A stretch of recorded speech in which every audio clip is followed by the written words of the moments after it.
Wherever there are shadows, there are people ready to kick at the darkness until it bleeds daylight. This is Bleeding Daylight with your host, Rodney Olson.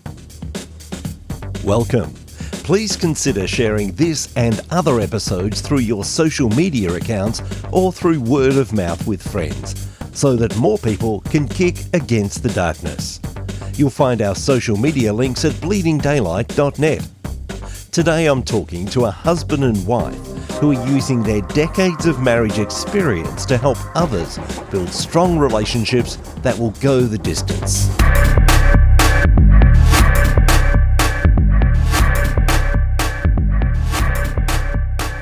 Doug and Leslie Davis have been married for over 30 years and have raised 4 daughters, so they faced many of the obstacles that present themselves when people aim to go the distance in relationships.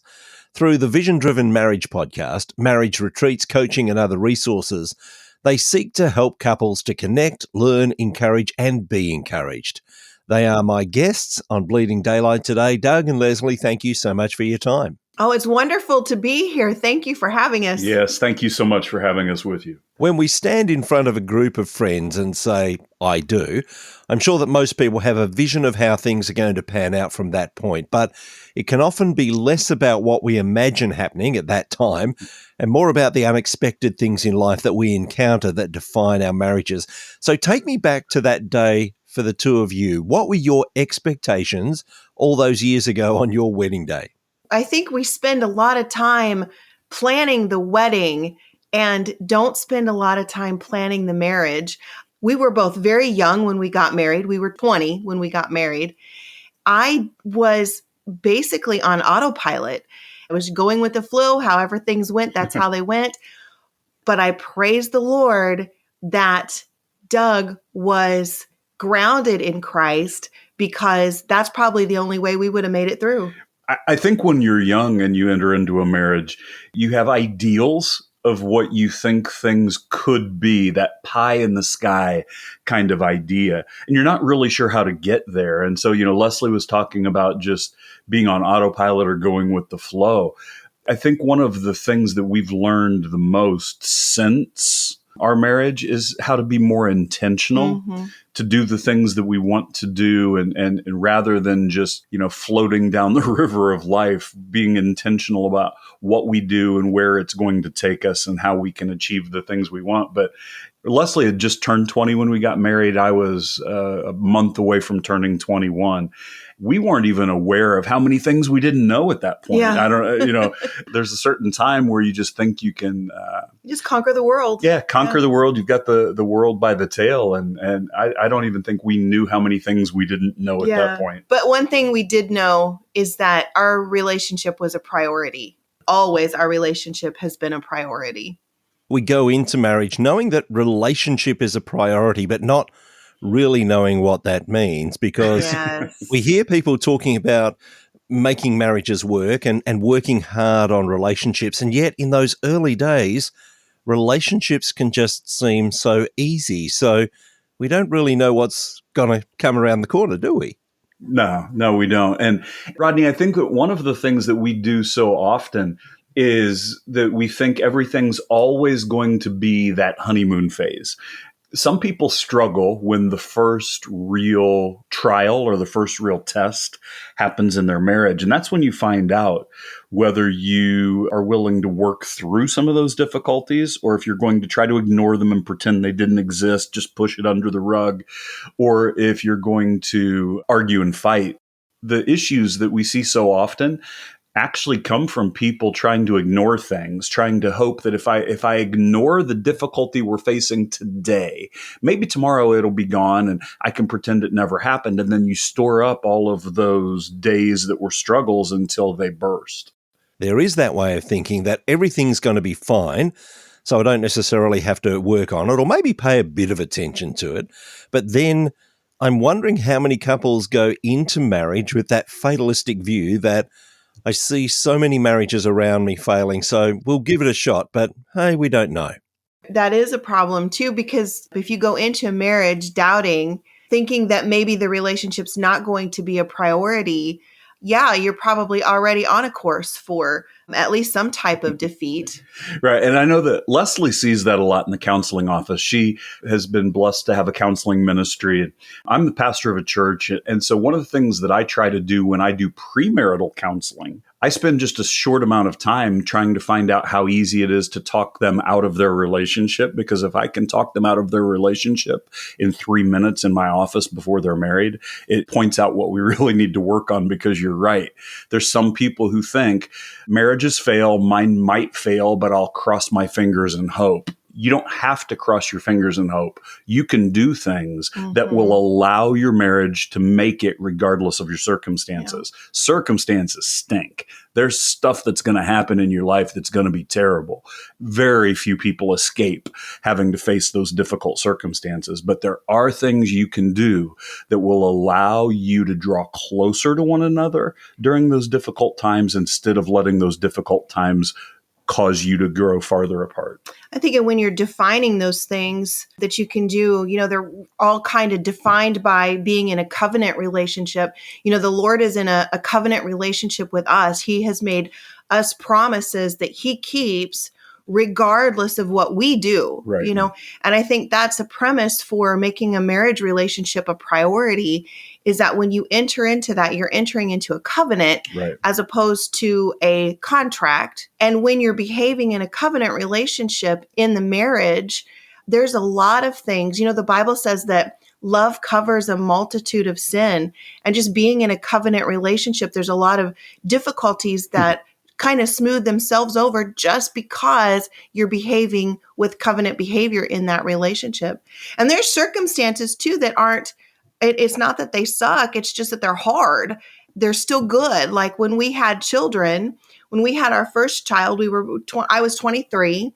That changed the dynamic of our relationship from just a couple to a family.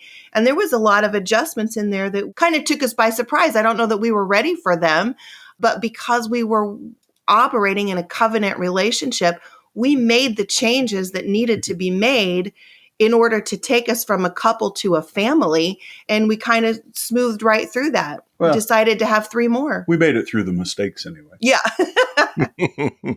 I'm interested in that idea of a covenant marriage, because covenant is not something that we talk about a lot in this day and age. So oftentimes when we talk covenant, what people have in mind is contract. So we state, this is what I expect to happen, this is what I will put into the relationship, and the other person does the same. And we come up with like a contract. What's the difference between a contract and a covenant?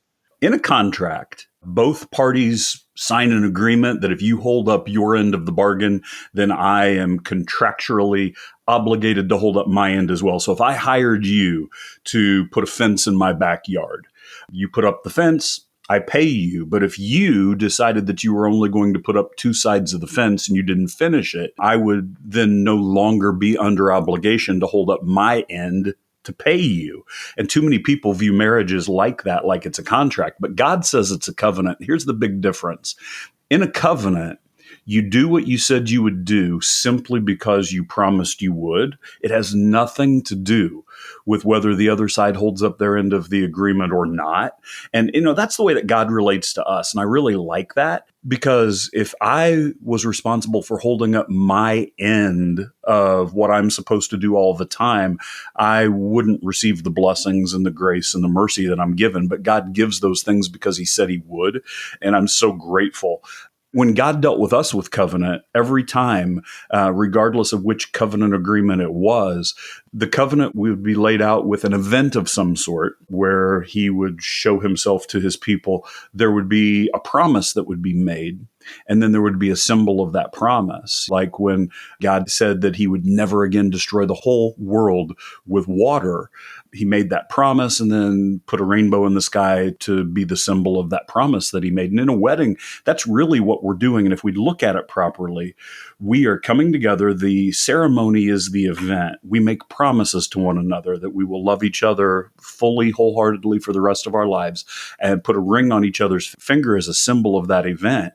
But if we would understand that the promise that I make on my wedding day isn't something that I will shirk the first time my wife doesn't do what I want her to do. I made the promise and I'll do what I promised because I said I would. All of a sudden, that changes your marriage.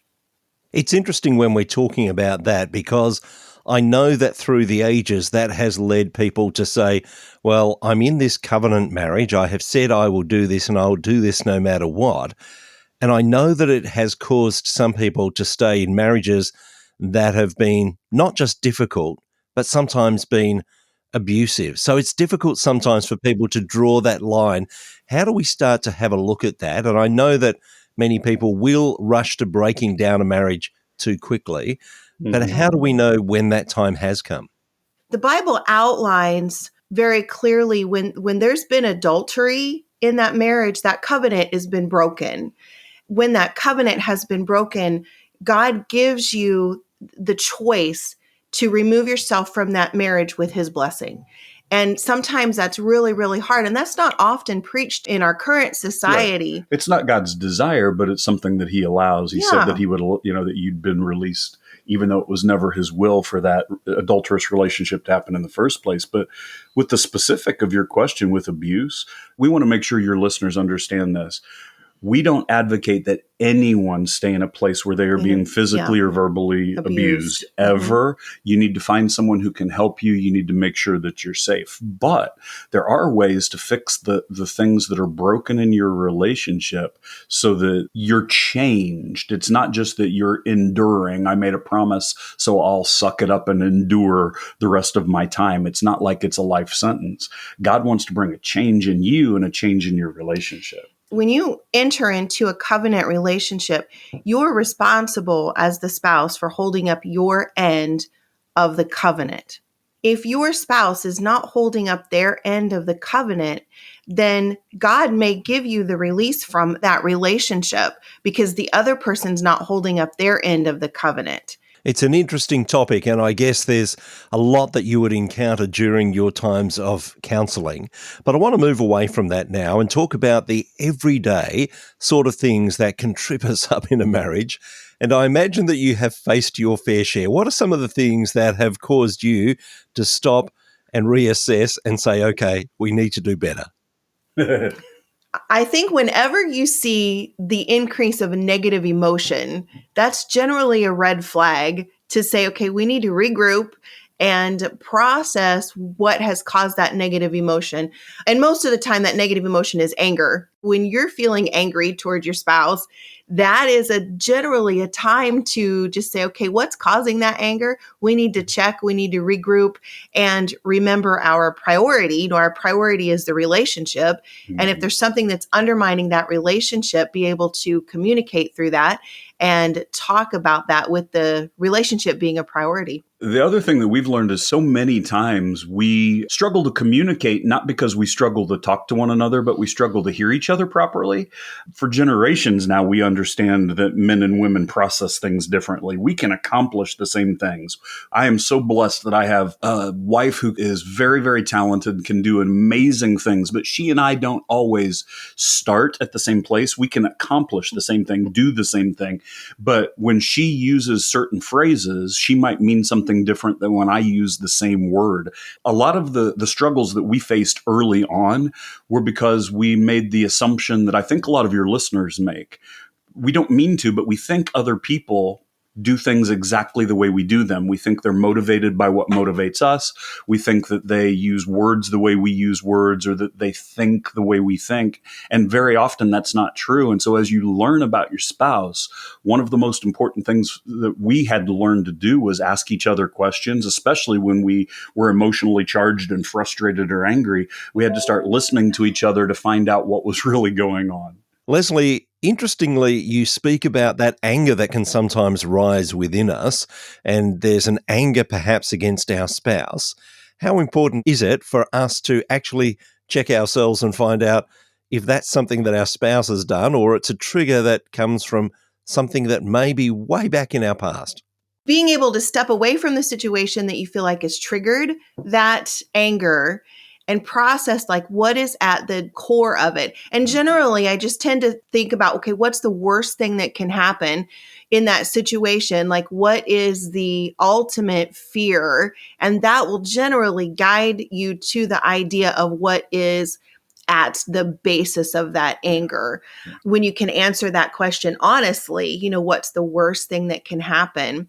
If it then is a childhood trauma trigger or something like that, then you work to process that. But understand that when that anger comes out, it's generally coming out toward your spouse because that's the person that's closest to you.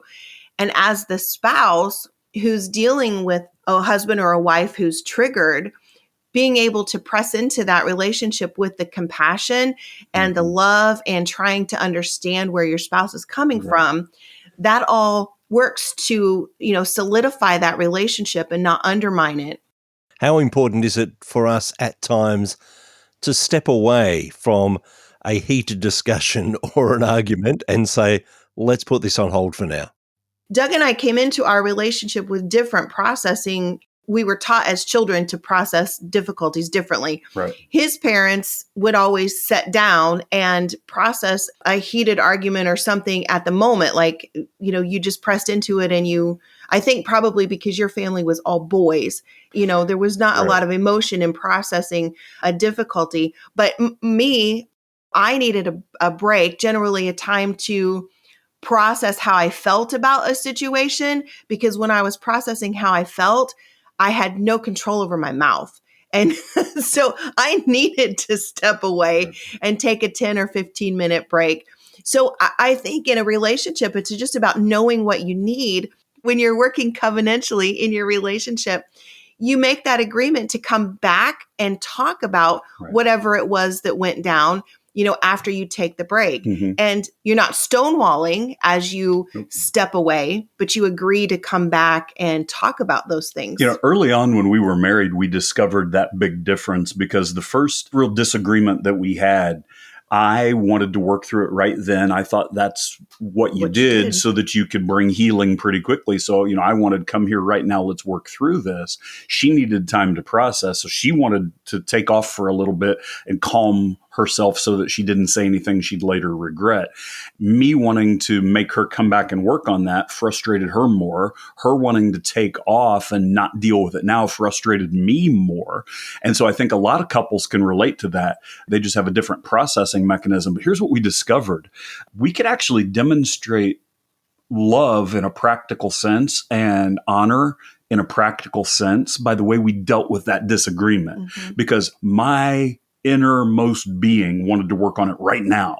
But I could show Leslie how much I loved her by saying, I know you need some time. I'm going to give you some time. We're going to come back in half an hour, come back in 20 minutes, and we'll talk about it. But I'm going to give you that time, even though I want to work on it now because I love you, because I honor you. And she likewise, during the times when she's able to, will come in and work in that moment on the disagreement for the same reason, because she loves me and she wants to honor me. Just imagine how it takes the hard edge off of the frustration and anger when you're seeing a practical demonstration of love, respect, and honor being shown to you by your spouse. And you've raised something very interesting there. You're talking about your families of origin that have set up patterns that we then tend to follow for better or for worse. But I'm wondering, in this day and age where we see that there are patterns that are reflected right throughout families and through extended families, how do we make a marriage work when the patterns that we've seen modeled to us back maybe several generations are of marriages that really haven't worked or haven't worked well? Well, I think being able to communicate and talk about the patterns, because generally those patterns are triggered by something. Like, you might not even realize that you have this pattern operating in the background until you press into a hard situation and there's expectations, right? So being able to say, okay, let's unpack that pattern and be able to talk about it. That includes being able to step away from the situation that triggered that pattern and begin to communicate about the pattern. A lot of times in the counseling office, I just give people permission to say, okay, we're talking about the situation, but I need you to step back from the situation and talk about the process. And I think the same is true in real life. We have to give ourselves permission to step out of the situation and talk about the process. Because one of the things that we discovered, and I think that a lot of people find it to be true in their lives, most of us have something from our childhood that we have said when we were growing up, when I have my own family, I'm going to do this differently. I think all of us have something where we've said that. But what we've discovered is, unless you are really intentional about what you're going to replace the behavior with during a time of stress, you fall back into that pattern that you were talking about, Rodney. So, unless you're really intentional about what you're going to do instead, you do what you've always done or do what was modeled for you in your home. And that often can put you into a place where you're doing something and you're not even sure why you're doing it. It's just the way it's always been done in your family.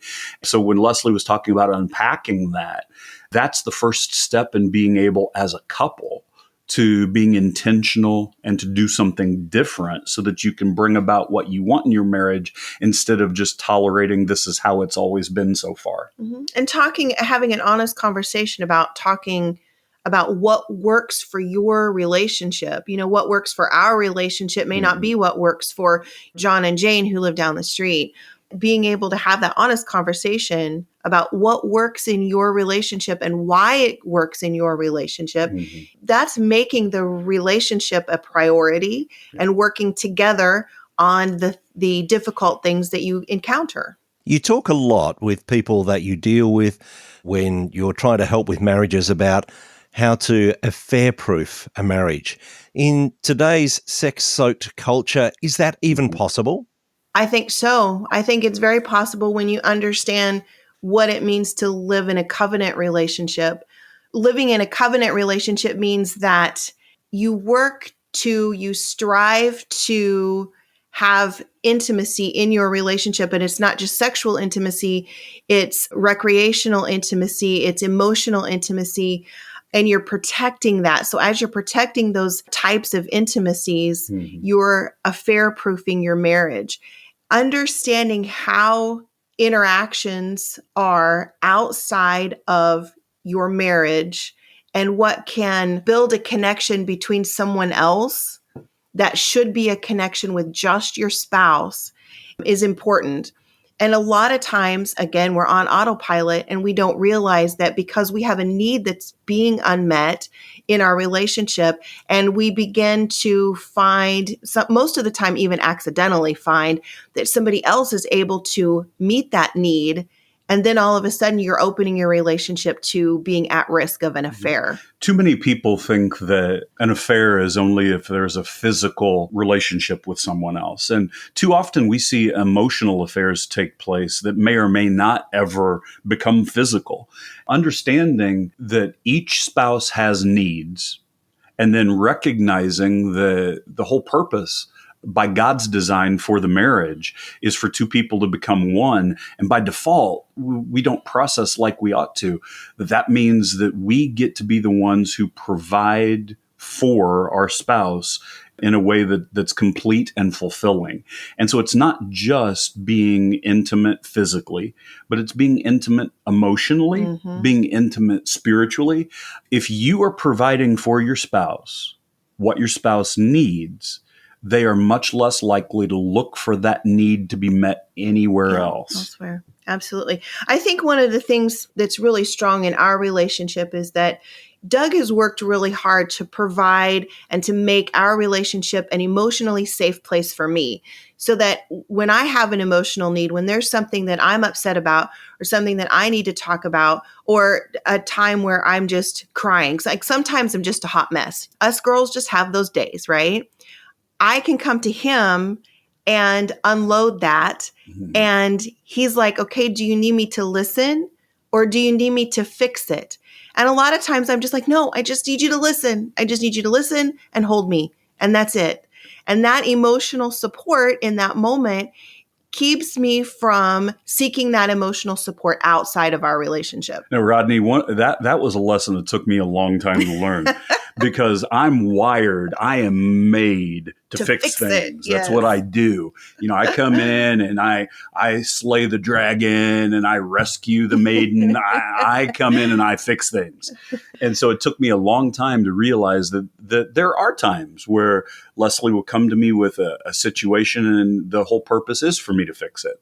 And, I'm made for that. But then there's other times where she needs to tell me what's going on and she doesn't need me to fix anything. But she's so good to me that she tells me when those times are because I would miss it otherwise. And so I want to encourage your listeners, help each other. Communication is one of the things that will allow you to have an unusual marriage, and an unusual marriage in a very positive sense. Too many marriages fail because things that we think never come out of our mouth. They never get said. And if you have an expectation that's not met, that's crushing. But if you have an expectation that you've never told your spouse and it doesn't get met, that's completely unfair. Say the things that you expect out loud. So when Leslie expects me, hey, I just need you to listen. I don't need you to do anything. And she's so good. Early on, she even told me, I just need you to listen and I'm probably going to cry and you didn't do anything. I just need you to hear me. I appreciated that because I can do that. It's not the way I'm made. So if you just let me go to my own devices, I'm going to be trying to fix everything you're telling me about your problem. And that wasn't what she needed in that moment. And I was grateful for that. So, I'd like to encourage all of the husbands who are listening, understand that your wife is going to need things that you don't understand. And it's okay. It's not the way you think. It's not the way you're wired. But she's going to need things you don't understand. Communication is going to allow her to tell you what she's going through, what she needs, so that then you can process it and begin the process of coming together in unity. And notice we didn't say anything about reading minds. No, nobody's a mind reader. We're terrible mind readers. How far along your journey of marriage did you decide that you would like to input into other marriages and help others with their own relationships? There was a time where we saw several of our friends, like our couple friends, who were going through some really difficult times. And it just seemed that those difficult times, it caused friction in their marriage or it caused difficulty in their marriage. We realized that we had faced some of those same things. We came through it basically unscathed.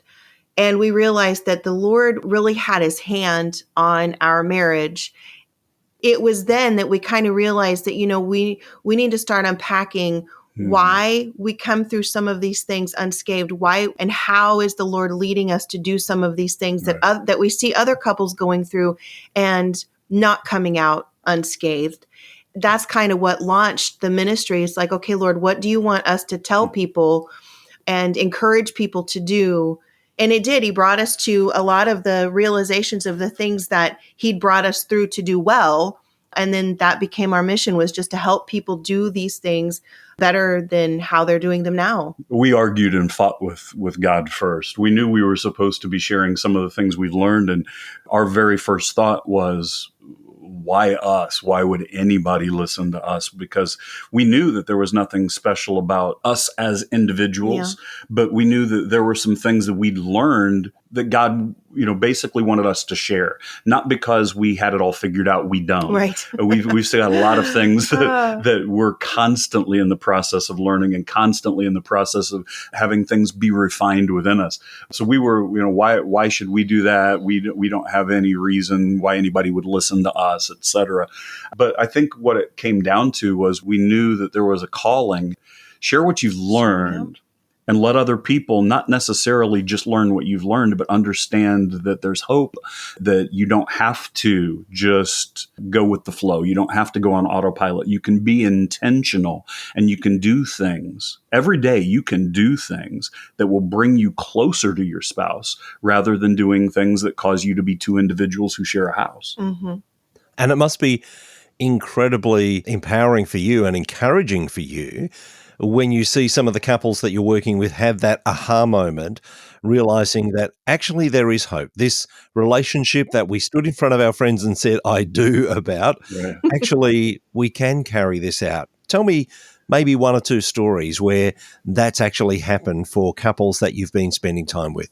As you begin to minister to people, being able to focus on Jesus and the topics that he lays out for us in Scripture, being able to lay those out with couples and say, okay, being in a relationship with Jesus and doing the things that he calls us to do, treat each other with respect, with love, being able to communicate with patience and grace and forgiveness. All of those qualities that Jesus comes to us with in our relationship with him, and being able to see those work out in the couples that you are working with, and being able to see them come into your meetings or into your office and they say, wow, we have found a peace that we didn't have in that struggle. Not that their struggles are gone, but they have a peace about it that they didn't have before. That just is very encouraging to continue on doing what we're doing. I think of one couple who were really struggling considerably. The husband came in asking me if there was any hope at all. And of course, I couldn't look into the future to see what was going to go on. I knew that as a spouse, you have to take care of your own stuff and give it to God, let him change you, and then work on your relationship, but you can't control your spouse. And so this husband had come in and it was very honest, saying, I haven't loved my wife the way I needed to. She feels like she's doing everything all by herself. And so our marriage is struggling. Sharing a simple concept just with him, being able to ask him, are you willing to love your wife the way you're supposed to? Because in Ephesians chapter 5, what we get to see is specific for husbands. Husbands, love your wife the way Christ loves the church. And Christ loved the church in such a way that when there was nothing we could do to get ourselves to him, he did whatever it took for us to be together forever. He died for us, paying the price for our sins so we could be with him forever. And that's the way we're supposed to love our wives. Are you willing to love your wife in such a way that you'll do whatever it takes so that you can be together forever, which is going to include paying attention to her, listening to her, understanding that the things she's dealing with are different than the way you deal with them, loving her in a very genuine way. And what I got to see healing take place in his life because he realized early, this is because I'm not doing things well, but just getting to understand that there's a plan on how you can love your wife, and that God's laid out that plan, gave him hope. They're still not doing everything perfectly, but this couple is now really taking great strides toward every day growing closer and closer and closer to each other, where, not very long ago, they were wondering whether they were just going to call it quits and hang up their marriage entirely. It's amazing to hear of the healing that can take place, and I'm sure that there are people wanting that healing for their own relationships, for their own marriages.